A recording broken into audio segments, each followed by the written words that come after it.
Assalamualaikum warahmatullahi wabarakatuh. Waalaikumsalam warahmatullahi wabarakatuh. Pada teman-teman STI, selamat datang di video kami kelompok 2. Di sini kami akan mempresentasikan materi tentang Central Processing Unit atau CPU dan juga strukturnya. Nah, sebelum ke penyampaian materi, alangkah baiknya kita untuk memperkenalkan diri. Perkenalkan, saya Faiz Hamdan Nisuddin. Saya Satria Tegar Pratama. Saya Wulan Simantek.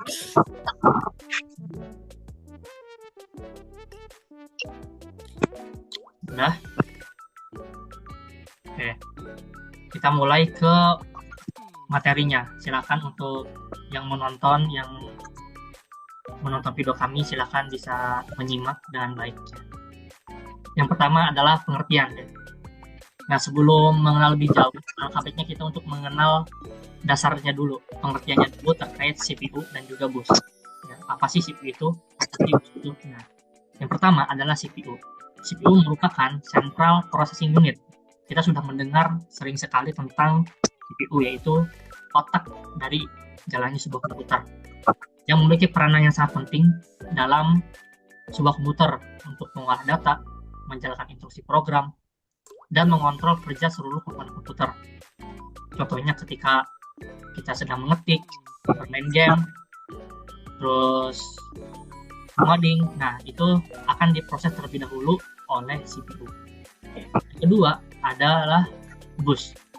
Bus ini merupakan jalur komunikasi yang menghubungkan berbagai komponen di dalam komputer untuk mengirim sebuah data, alamat, dan sinyal.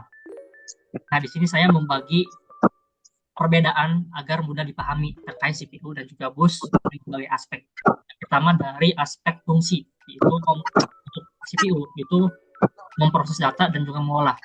Nah, untuk busnya itu menghubungkan dan mengangkut data.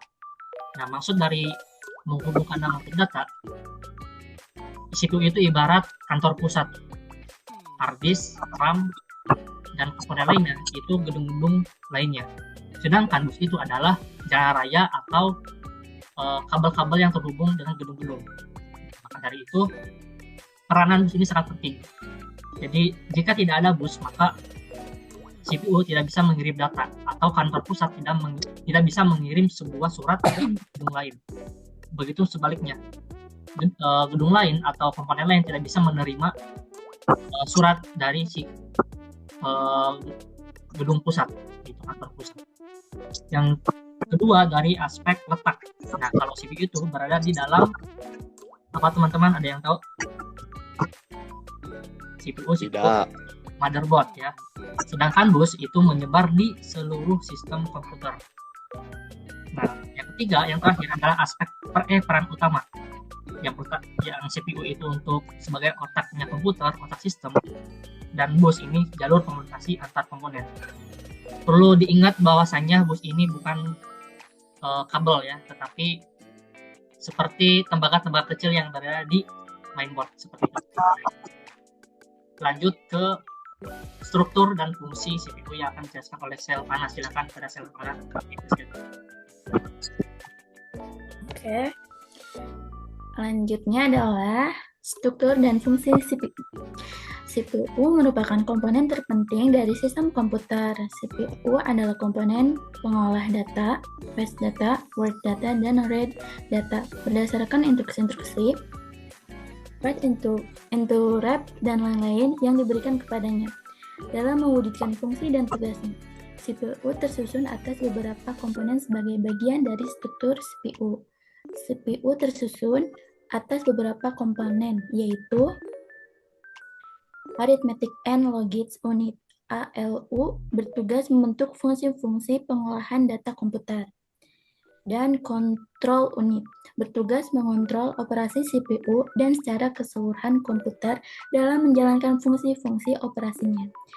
Ada juga register, adalah media penyimpanan internal CPU yang digunakan saat proses pengolahan data. Dilanjut lagi sama Pak Is. Sama Wulan.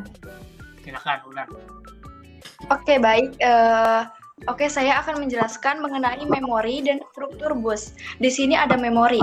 Nah, memori itu perangkat penyimpanan data dan instruksi yang digunakan oleh komputer untuk menjalankan program memori menyimpan informasi sementara maupun permanen agar CPU dapat mengakses dengan cepat.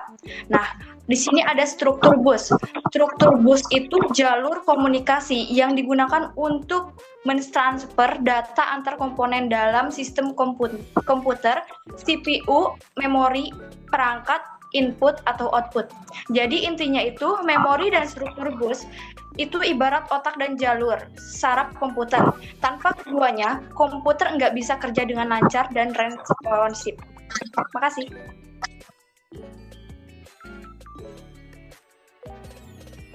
Nah, untuk berikutnya adalah von Neumann. Ya.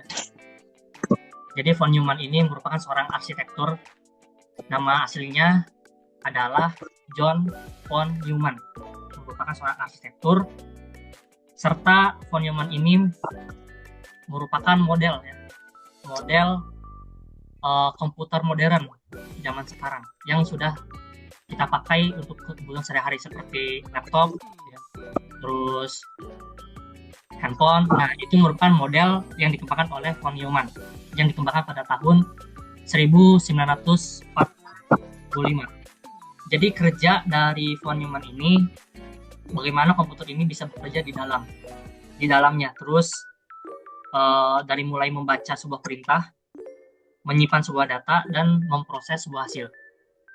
Nah, di model von Neumann ini, model komputer modern memiliki bagian-bagian utama. Ada memori, unit control, ALU yaitu aritmatika, terus ada input dan output. Nah, semuanya itu terhubung lewat jalur komunikasi, yaitu adalah bus. Seperti itu, teman-teman. Nah, berikutnya, pipeline. Oke, teman-teman, di sini saya akan menjelaskan tentang pipeline. Pipeline adalah teknik untuk mempercepat proses edukasi CPU dengan cara memecah eksekusi instruksi menjadi beberapa tahap dan menjalankannya secara bersamaan. Misalnya, satu instruksi sedang dieksekusi, sementara instruksi berikutnya sudah mulai diambil dari memori. Tahapan umum dalam pipeline meliputi instruction fetch atau IF, instruction decode atau ID, execute atau EX, memory access atau MEM, dan write back atau WB.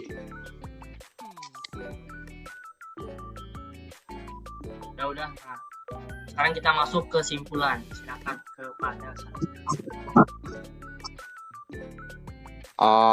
Jadi kesimpulannya adalah CPU dan struktur bus adalah komponen inti dalam sistem komputer. CPU bertanggung jawab dalam pengolahan data memulai arsitektur von Neumann dan teknik pipeline untuk efisiensi tinggi. Sedangkan struktur bus mengatur pertukaran data antar komponen. Hierarki memori mendukung CPU dengan penyimpanan berlapis, menyeimbangkan antara kecepatan, kapasitas, dan biaya agar sistem komputer dapat bekerja optimal. Sekian dari saya. Oke, sedikit tambahan dari saya ya terkait cara kerja von Neumann. Dari cara kerja semuanya itu seperti misal CPU itu mengambil sebuah perintah. Misal 2 tambah 3. Terus, nah, itu berarti masuk ke fact, mengambil. Decode itu artinya membaca dan mengartikan. Nah, jadi CPU ini akan membaca dan memahami perintah tadi yang sudah kita berikan, 3 tambah 2. Setelah itu adalah execute, nah, menambahkan atau menjalankan perintah, yaitu 2 tambah 3. Setelah itu masuk ke store harusnya, yaitu menyimpan hasil. Berarti hasilnya berapa? 2 tambah 3. Itu hasilnya adalah 5. Nah, nanti hasilnya bisa berupa layar ataupun di sebuah program. Oke. sudah di penghujung presentasi.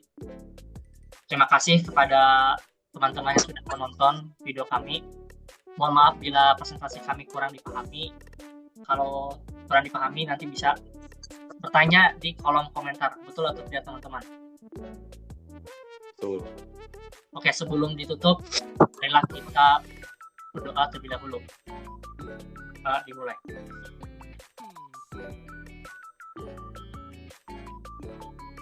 Berdoa selesai.